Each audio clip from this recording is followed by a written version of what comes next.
Hi, my name is Elaine and today I'll show you how to use our MoneySuite Personal Budget Template. This is an extremely useful tool that will help you manage your household's finances by giving an insight and better understanding of your ins and outs, as well as help you manage budgets and targets. Whether you're trying to pay off your debts and reach financial freedom, or trying to find a tool to help you plan your retirement, or simply looking for something to use in order to track your day-to-day expenses, this sheet is your answer. First, let's go into the settings page. It allows you to indicate the report's current year, as well as the initial account balance. You'll also have the ability to list the payment methods you use right here. Let's go to the Categories tab. As you can see, we have 12 existing categories with their corresponding subcategories.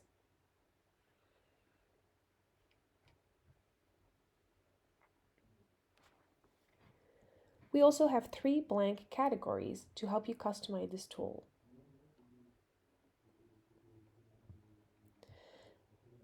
The first category will be used to identify all incomes, and the second category used for investments. All other categories are expense categories with, for example, housing, food, transportation, etc. If the structure does not exactly fit your needs, you have the ability to rename any expense category as well as subcategory, as well as add new subcategories, up to 15 per category. It is important to note that the name of a subcategory must be unique and you should not repeat the same subcategory name across multiple categories. So, for example, let's add a category here. We'll call it children.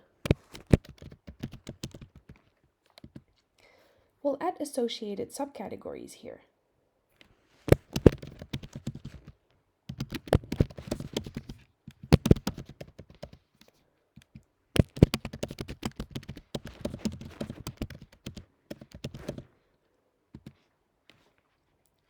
Great.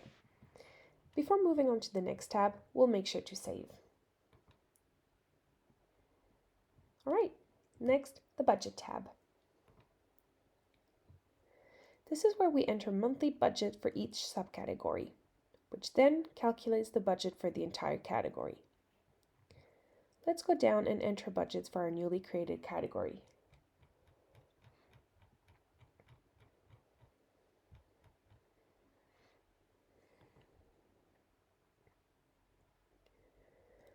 Let's say for the clothes subcategory, we're planning on buying new summer clothes in May and have a budget of $300 and a budget of $500 in November for winter clothes.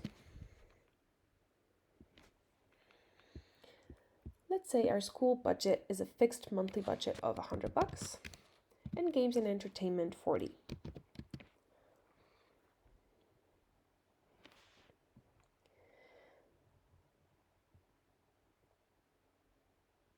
If you have a category with set monthly budget, like school and games entertainment, you have the ability to only enter the first month's budget. Click on this button to apply to all months.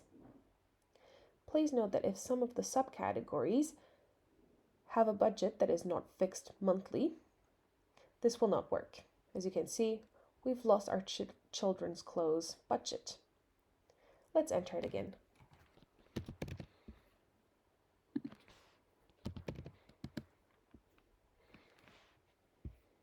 All right.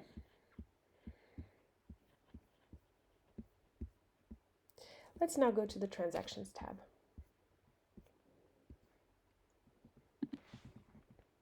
Here is where you will enter every transaction, income or expense for each month. The tabs on top allow you to select the month. Let's add a few transactions in October. We already have some dummy data here, but we can create new rows. Once again, let's use our newly created category.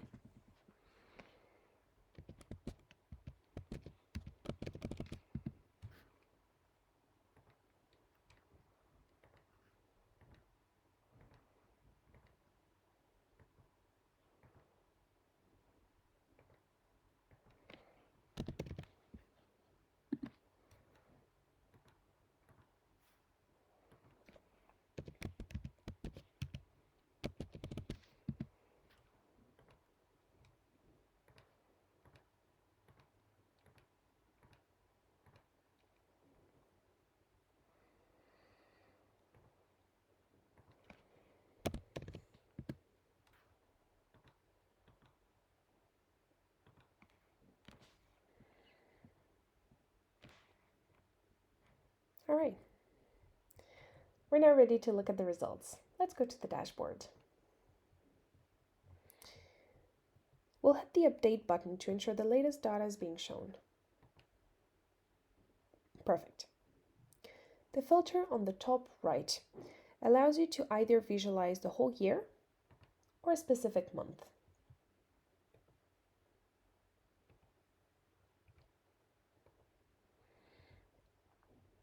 We first have an overview of total income, total expense, total investments, and balance. A percentage of the income,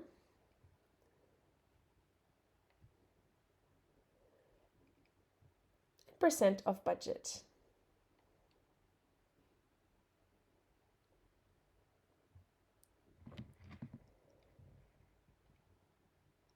For example, the expenses represent 68.9% of the income and 78% of the budget, which is 63,680. Further down, we have the expense per category with the actual expense, the budget expense, and either the percentage of total or percentage of budget, depending on what is selected here.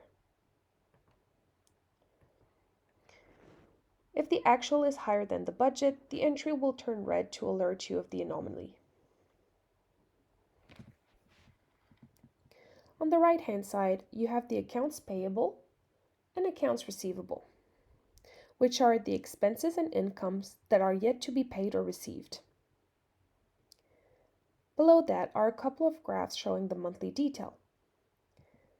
The first one shows the income, expenses, and balance per month. And the second one shows the monthly investment as well as the accumulated amount and annual goal. Let's have a look at the reports now. We'll start with a summary graphic. If you have already updated any other report, you do not need to hit the update button again.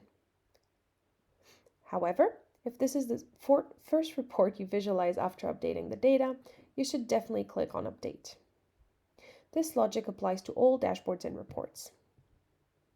Anyways, going back on the report, what we have here is a breakdown of each category and the actual expense or income per month, as well as the budget per month. The first section visualizes the incomes. The second section shows the investments, and the third section shows the overall expenses. All the sections below that are each expense categories. On the right-hand side, you also have a breakdown per subcategory, with the exception of the overall expenses, where you have a breakdown per expense category. Moving on to the Summary tab. Once again, don't forget to refresh if you haven't done it before.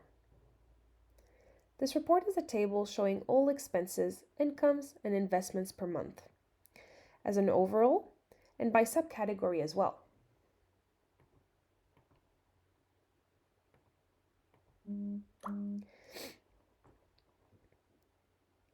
You also have the ability to visualize only paid/received transactions or only unpaid or not received transactions.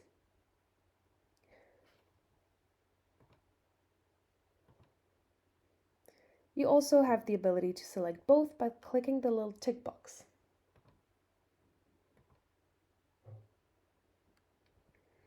Okay, now let's look at the payment methods report.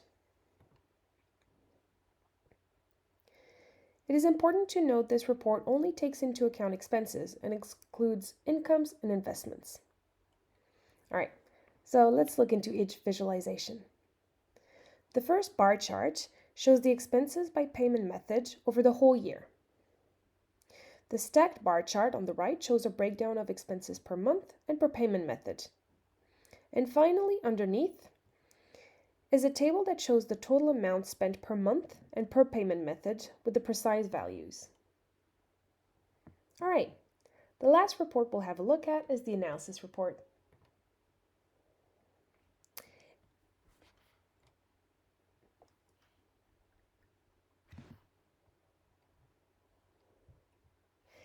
It is split into 4 main sections. The first one is the balance and gives you monthly detail as well as overall annual results for the year. This allows you to identify and flag any month where your expense and investments were higher than your income, for example, a negative balance, and more generally, analyze your monthly performance. The second section is the monthly percentage of expenses compared to income. This is a good indicator that will allow you to easily see when you have spent a majority of your income and, for example, alert when you spent is above 80% of your income.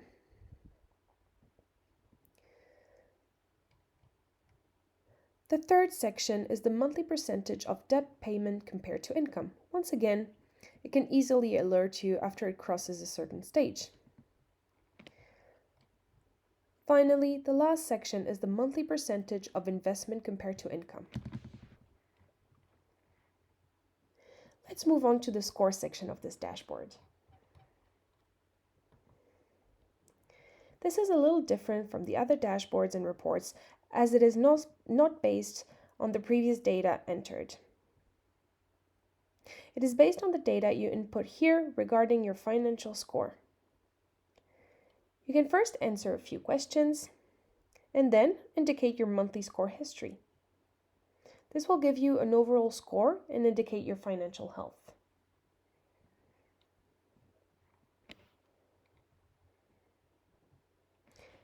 Finally, the goals table. This tab, like the score tabs, is based on data inputted within it and doesn't depend on previously inputted information.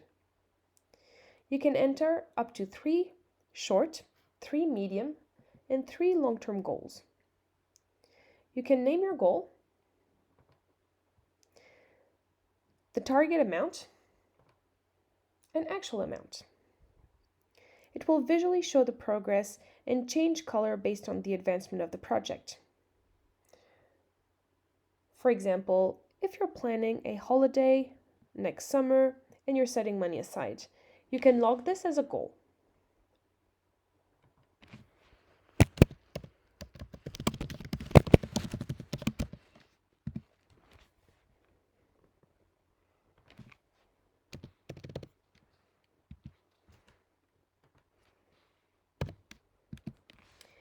As you're saving more money, you'll update the actual amount and see the progress update.